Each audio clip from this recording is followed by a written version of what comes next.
It was just talking. You know, he can't really do much of anything else, so talking is his only way. Defended by Green for the lead. No! Ripping it off! Rebound inside! Whistle blown! Foul! Rockets! That was a game-winning stop by Draymond Green, a guy that, according to Jaylen, can't do anything but talk. Well, we all know that's not true, but what exactly does Jaylen Green do? Turn the ball over? Miss shots? Or how about playing so incredibly bad that your own coach doesn't even want you in the game? It's one thing to talk trash and back it up, but it's another to run your mouth and then get whooped. This is a prime example of why you do not test these guys, because they will not let it go. And Jaylen just had to mess around and find out. But he wasn't the only one, because throughout this series, I think it's pretty obvious that defense will be the key deciding factor in every game, and this one was obviously no different. Even with Jimmy Butler definitely nowhere near 100%, the Warriors' defense still looked incredible. And in a game that could give Golden State a commanding 3-1 lead, the heart, the hustle, and execution reigned supreme. For just the second time, the Rockets actually managed to crack triple digits, and realistically, had Draymond not been in foul trouble, 100 points would not have happened. But that's just how these games go. You have to adjust and adapt. To start the game off, the Warriors came in knocking down a lot of the shots they were missing last game, knocking down shots and converting off misses. In game one, Curry, Pajemski, this is a three. 104-93, Green a three. Another one! He's hit two in a row! But that was neutralized pretty much instantly after the Rockets went on their own run. Two seed, Thompson will fly down the lane. Get it to go in a foul. Rockets had made the playoffs for 5 years until this year. Big three by Van Vliet. And this is pretty much how the whole first half was. Even.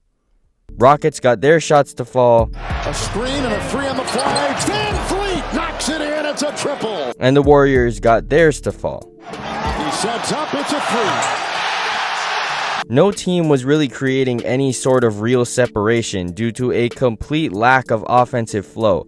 Part of the reason being multiple mid-quarter skirmishes that halted the game completely. Screen on Thompson, and now Brooks gets in there.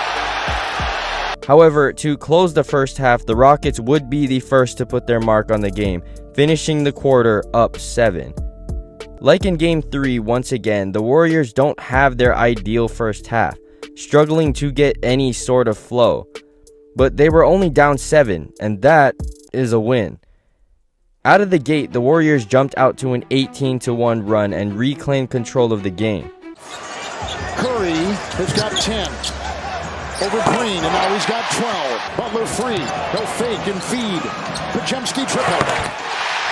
But the Rockets would not go away, because in the blink of an eye, the game was only separated by 2 points heading into the fourth. Like I've said before, in all close games, the fourth quarter is ultimately the deciding factor. With only 2 points separating these two teams, it's really anyone's game. Well, anyone who's willing to take it. And this time, Batman had the night off, as Robin took on the hero role and brought along his own sidekick. Pajemski by Jaylen Green, up and down, fouled as he fired. Horn they go, Golden State inside, Butler with a great feed on top. But just because it wasn't Batman's night doesn't mean he's not still out there.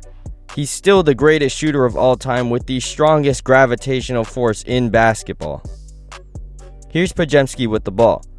Draymond walks down as if he's setting a down screen, but instead slips to the middle. Van Vliet and Thompson elect to stay attached to Steph. As Pods passes it to Draymond, a 2v1 situation unfolds. Once Draymond catches it, he dumps it down to Jimmy for the easy layup. And this is the time in the game that the Warriors simply just take over. Buddy Hield knocks down a 3.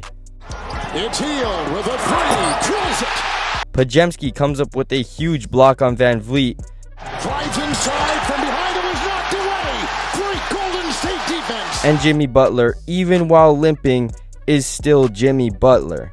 Brandon Podziemski, Butler angling in, catch! And this comeback by the Warriors. In Game 3, the offense down the stretch was what ultimately secured the win for the Warriors, and the defense was what kept them in those positions.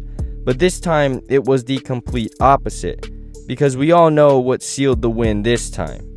Defended by Green for the lead. No! Ripping it off! Rebound inside! The overall points in the fourth quarter was essentially the exact same, but the last 4 minutes were all Golden State, led by none other than playoff Jimmy. In the fourth quarter, Jimmy Butler, 14 points. The rest of the team, 13. On a night where he was clearly fighting through obvious discomfort, he willed the team to a win, and all it took was someone running their mouth. Somebody said something to me. That's all it takes. Somebody to say something to me gets me going every single time. In Game 2, Jaylen Green obviously caught fire and took the game into his hands. But like Game 3, it was much different. The Warriors completely shut him down and took advantage of his lack of decision making. Here he is with the ball. The Rockets have horrendous spacing on the weak side, allowing Jimmy to guard 2 guys and Pods to play more up in the gap. He throws a bad pass and Podziemski gets the steal. Here he is again with the ball. He gets past Buddy but immediately starts to pick up his dribble as Podziemski comes over to help, leading to him blindly throwing a pass into Pods for another turnover. Outside of points, Jaylen Green's next highest stat was turnovers. He had more turnovers than shots made, more turnovers than threes made, more turnovers than rebounds, assists, steals, blocks, literally anything. He had more turnovers. And it's all credit to the Warriors' outstanding defense. The Warriors knew exactly what they could exploit, and they did it to perfection. This was yet again just a great overall win for Golden State. Jimmy Butler wasn't 100%, but he still showed up and did his thing. Brandon Podziemski stepped up to fill the scoring load for Steph not having his best night. Buddy Hield once again contributed amazing minutes. This team is more than just Steph Curry and Jimmy Butler. One night it was Gary Payton stepping up. Game 4 it was Podziemski stepping up. Other guys are capable of stepping up and their confidence will only continue to grow, especially when what they are contributing is resulting in wins. And confidence means everything. Now that the Rockets are in a win or go home situation, they are most likely going to play the hardest they have ever played, and they will not go away easily. Houston had found something they can go to on the defensive end that definitely disrupted the Warriors' offense a little bit.